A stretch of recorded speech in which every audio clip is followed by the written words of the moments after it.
ओवेत पुस्तक वाचीत जाल्यार जेजूची ती शिकवण मेवता.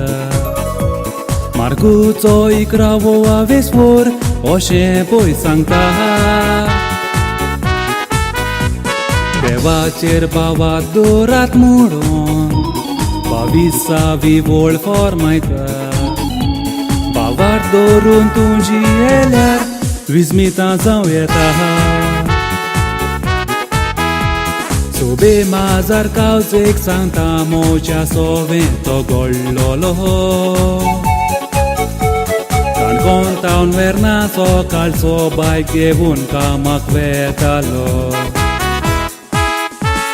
पांचोर कोणी कुसाशी पावतोस देवाक मागणें हांव करतालो. कामाक वेताना म्हाका राख म्हूण हात जोडून मागतालो.